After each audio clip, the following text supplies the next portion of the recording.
go. All right, how you doing? My name's Brett Shapir, and this is GCU 537.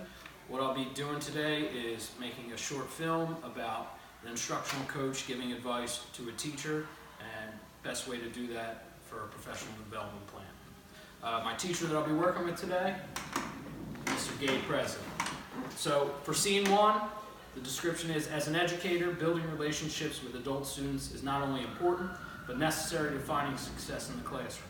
Following scene will depict how an instructional coach can provide useful tips and insights to the importance of these relationships. So, good morning, Mr. Presley. How are you today?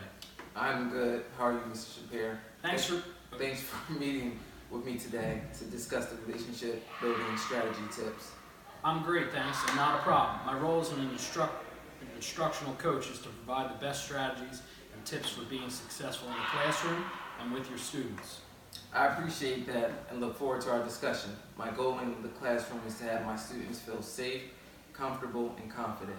This provides a quality learning environment where I can be successful as an educator for my students.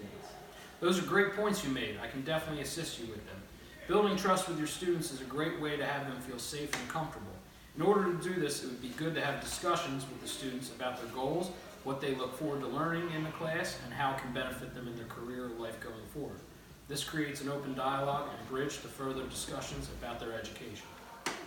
Those are great suggestions, and I feel that I implement these into my classroom already, but can continue to do so in order to be successful.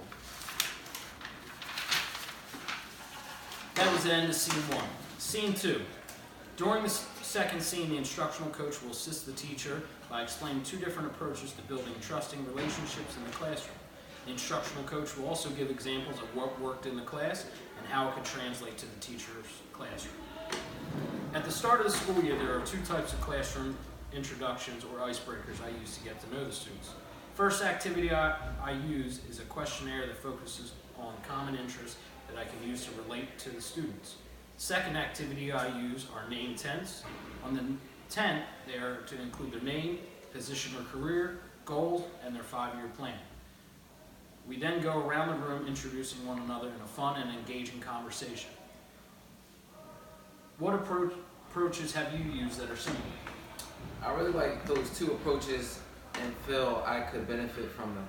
I use a similar approach that is called 2 truths, 1 lie. This has the entire class engaged in the conversation, trying to decide which of the statements are true or not.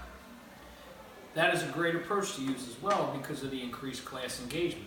The ultimate goal, as we discussed previously, is to motivate our students to not only succeed in the classroom, but build a trusting relationship with their teacher and peers. This creates the best environment for a higher level of education. That was the end of scene 2.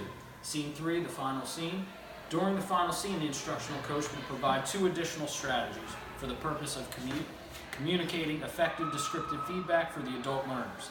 These effective strategies for communications are what lead to trusting relationships, encouragement, and quality for the work for the students. Students often struggle in classes when assignments, expectations, or guidelines are not clear or specific.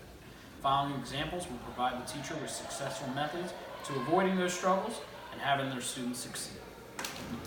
2 of the most important parts to providing effective and descriptive feedback is making sure it is specific to the material and given in a constructive manner. Remember, the ultimate goal is to set the students on the correct path in order for them to complete the activities or assignments successfully. Those are great points, Mr. Shapir, and I agree about the importance of the students succeeding. At times they might struggle, but as an educator, it is our goal to assist them in finding the correct path to be open. By providing this information in a specific and timely measure, I see student success levels grow. Those are great points you made, and I absolutely agree. Remember, there are many different styles of learners within the classroom, and being open to different modes of feedback will help you be successful. That includes diversifying your feedback, whether through oral, written, interactive, or visual feedback. I appreciate those suggestions and believe by mixing up my feedback methods will keep students motivated and more engaged throughout the class. I also use group feedback when the class is completing assignments that are universal or causing confusion throughout the entire group. That's great to hear, Mr. Presley. I'm happy that you're finding success in your classroom. Effective feedback is not only great for the students, but provides data for you and the performance of your overall class. That's the end of our short film. I want to thank my colleague, Mr. President. Thank you very much. Thank you, sir. And hope this video finds someone else and can help them in their classroom as well. Thanks.